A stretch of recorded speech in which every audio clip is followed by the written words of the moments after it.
पे आए हैं आप, मकसद क्या है आप?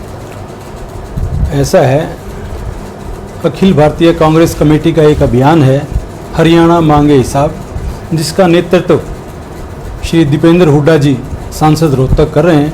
और 24 तारीख को हरियाणा मांगे हिसाब के जो कार्यक्रम के तहत पद यात्रा टोहाना में आ रही है 24 तारीख को, उसकी तैयारी के सिलसिले में आज हम मीटिंग करने के लिए आए हैं। और उसमें तय किया जाएगा जिम्मेवारियां कि कौन कौन साथी किस इस एरिया में इस पद यात्रा की प्रचार की कमान संभालेंगे, उसके संबंध में आज मीटिंग की गई है। तो लगता नहीं आपको कि एक तरफ तो माननीय दीपेंद्र हुड्डा जी प्रचार कर रहे हैं, साथ में उधर दूसरी तरफ यात्रा निकाल रहे हैं, कुमारी शैलजा यात्रा निकाल रही है, MP हैं यहाँ से साथ? ऐसा है, वो भी पार्टी का ही प्रचार कर रही हैं, पार्टी की शीर्ष नेतृत्व में उनको भी कोई ना कोई जिम्मेदारी दी है, वो सांसद है, वो पार्टी का प्रचार कर रहे हैं, इसमें कोई दरार नहीं, सभी पार्टी के लिए काम कर रहे हैं और इसमें कोई दिक्कत नहीं है, ना ही किस तरह की कोई गुटबाजी। क्या लगता नहीं आपको कि जैसे कुमारी शैलजा ने कल नारनौल में भी टिकट की घोषणा कर दी है? घोषणा तो ऐसा है, घोषणा करना ये हाईकमांड का काम है कि वो क्या तय करेगा। अपने मन से कोई भी किसी को कुछ कहता रहे, लेकिन असलियत में तय हाईकमांड ने करना है किसको टिकट देनी, किसको नहीं। सोनिया गांधी जी, राहुल गांधी जी, बाबरिया जी, वो सब मिलकर तय करेंगे कि किसको कहाँ से टिकट मिलना है। तो जब स्टेज पे घोषणा होती है तो ऐसे में कैसे मतलब इकट्ठा कैसे रह पाएंगे? वो उनके मन की बात है, वो अपने हिसाब से जो कह रही हैं। हर नेता अपने कार्यकर्ता को आगे बढ़ाने की कोशिश करते हैं, उन्होंने उसके हिसाब से ही जो है ना उनको कहा है। पहले भी वो चुनाव लड़ चुके हैं, ठीक है ना। तो आप बताएं कि यहाँ पे भी जो प्रत्याशी हैं, कम से कम टिकटार्थी हैं, जो कम से कम 10-15 टिकटार्थी हैं, ऐसा कैसे? ऐसा है, सभी को इन्फॉर्मेशन दी है, कोई बाहर है, कुछ साथी आने वाले हैं। हम टाइमिंग की थोड़ा गैपिंग रह गई, उसके लिए दिक्कत है, बाकी कोई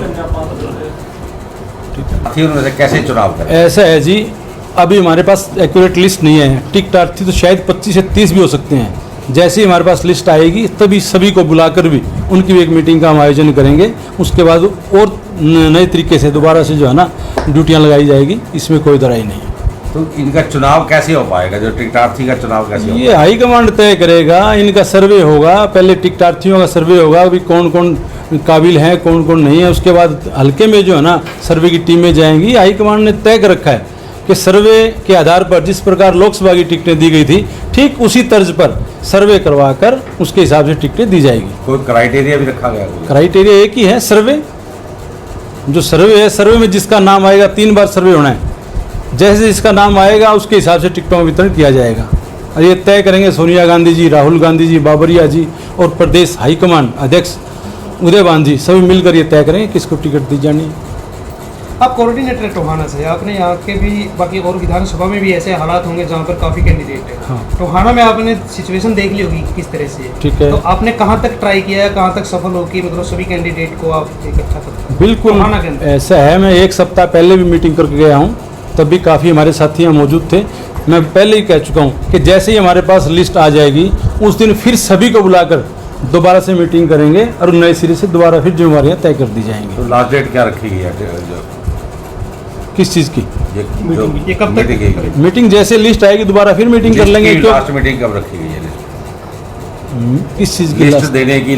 लिस्ट मीटिंग ऐसे कुछ नहीं है, 1 या 2 दिन में हमारे पास लिस्ट आ जाएगी, उसके बाद तय कर देंगे आगामी की जिम्मेवारियाँ जैसे भी है। बाकी अभी तो हम जो है ना ये तय कर रहे हैं कि कौन कौन किस किस इलाके में इस के लिए प्रचार करेगा, उसके लिए तय करने की आज मीटिंग। तो ऐसी सिचुएशन अब की बार भी लोकसभा में हमने देखा था कि जिस टाइम किसान राष्ट्र हाउस में मीटिंग थी, कोऑर्डिनेटर जब अपने मैदान साहब, वहाँ पर एक वाक्य हुआ था, आपके कार्यकर्ता ने ही मुझे बाइट दी है कि जो जिसके पास पैसा है वो मीटिंग के अंदर आ जाए, बाकी बाहर नहीं। ऐसा नहीं है। पार्टी में अंतिम छोर का व्यक्ति भी जो प्रथम प्राथमिक जो सदस्य निकाल रहे हो कांग्रेस की तरफ से, वो किस कारण से निकाल रहे हो? वो देखिए, हरियाणा मांगे हिसाब से इसमें दीपेंद्र जी, हमारे सांसद महोदय जी सारा हरियाणा में पैदल यात्रा निकालने लग रहे हैं। 2-2 किलोमीटर की, 3 किलोमीटर की, मैन बाजार से होते हुए, मंडी से आकर मैन बाजार से होते हुए कैंची चौक पे समापन होगा 24 तारीख को 9 बजे सुबह। ये इसलिए निकाल रहे हैं, जितने भी मान लिया पोर्टल वाले हिसाब में उलझा के रख दिए लोगों को, शराब घोटाला है, रोजगार की बात है, अत्याचार जितने भी मान लिया हर रोज आए दिन मर्डर और डकैती होने लग रही है, इनके बारे में सारे आज तक जितने भी भाई जो इनको बोला था बीजेपी ने वो वादे पूरे क्यों नहीं किए, इसका हिसाब मांग रहे। इसके अलावा शहर में जो चोरी डकैती भाई लोग लूट रहे हैं उसके बारे में आप क्या जानकारी देना चाहते हैं? देखिए, इस शहर के अंदर कोई आज बीजेपी का कोई रखवाली हमारे टोहाना के अंदर तो है नहीं, कोई नेता नहीं है, कोई सुख दुख में नहीं जाने वाला। बस टाइम पे कह रहे हैं भाई हम तो ऊपर से हाईकमान फैसला करेगी, जो बीजेपी का इलेक्शन लड़ेगा टिकट उसका, जनता का भी फैसला होता है, जो जनता के सुख दुख में जाएगा वही कैंडिडेट उतारना चाहिए। ये कह रहे हैं भाई हम तो हाईकमान का काम है, बीजेपी पहली पार्टी है जो अपने कहने से कैंडिडेट जनता के कहने से नहीं उतारती। कांग्रेस का ये नियम है, जनता जिसको बोलेगी सर्वे के आधार पे उसको टिकट दी जाएगी, बीजेपी अपनी पार्टी के आधार पे देती है। आज कोई सुख दुख में जाने वाला नहीं है, एट ए टाइम कैंडिडेट उतारते हैं, पता नहीं कहाँ से लेंगे लोगों के वोट। अगर आपको टिकट ना मिली तो आप कैसे आज़ाद लड़ोगे, क्या नहीं लड़ोगे? देखिए, हम बिल्कुल इलेक्शन नहीं लड़ेंगे, हाईकमान का जो फैसला वो सर माथे, किसी को टिकट मिले हम उनके साथ हैं, कांग्रेस पार्टी के साथ है, टीम दीपेंद्र के सच्चे सिपाही हैं।